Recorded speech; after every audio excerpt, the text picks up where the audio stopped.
Hey internet, how's it going? BBK this week actually was something that I really did like. 3 problems arose in the last one. They didn't talk about the American team this week, but 3 problems came up. Our Barashi and him helping out the other nation teams coming up there to get their BBK, and the Russian team killing all these BRNK so that they can take their hearts.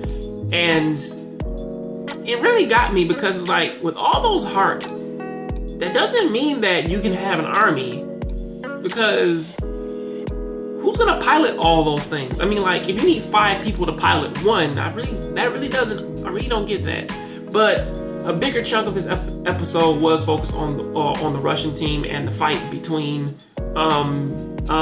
Mitsubai and Barashi, and they also dropped a little bit of information about how these about how the Bubukis actually are passed on.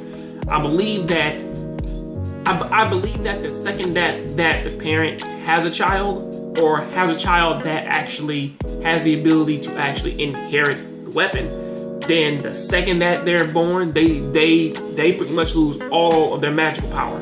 All that goes to their children, and that is a bit like fortunate for the that is a bit fortunate for the Russian team, because I was thinking, if he has 2 sisters and he's the older brother, I guess that would mean that their team probably doubled the same way how either Hiragi was thinking of doing this thing when the series started, meaning that their father or mother was also a Buranki user and also had a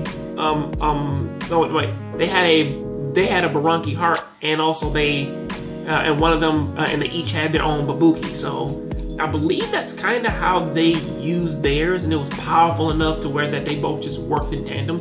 But of course, this one does sort of.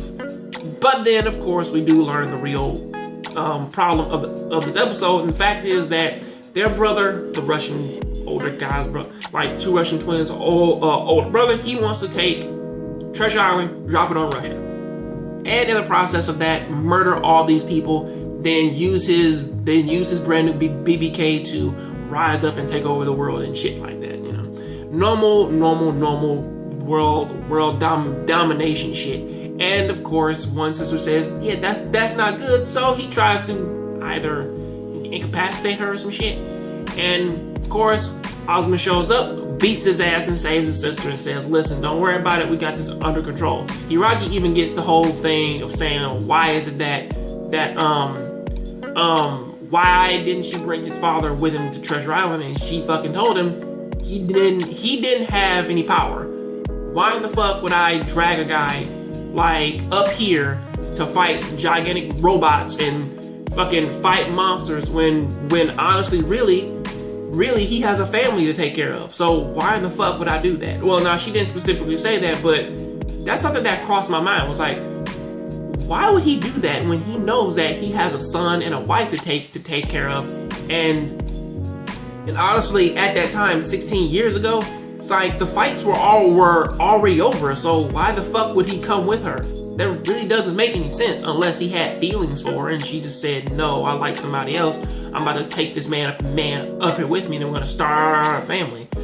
But really, that is pretty much how this ends, with Ozma's mother trying to stop everything, and then Ryoko coming up and, you know, grabbing her and wanting to burn her. I do wonder how she did get her limbs back, unless she stole them from some other BRNKs up there. So I'll catch you on the next Jongravesshow show. Please tell me what you think about this down in the comment section. Catch you on the next Jongravesshow show. Please keep watching anime, keep playing video games. Hey internet, thank you for watching that video. If you like what I'm doing on here, please show me a little bit of my support. Like my video, go ahead and subscribe and share this video with some of your friends. Also, if you want to check out my latest video, click the link right over there and send you to my latest video, or at least one of my other videos talking about another topic. Also for my reading friends out there, check this book out right here. It's called It's called Ibarra. It's by my friend Deshaun R. Smith.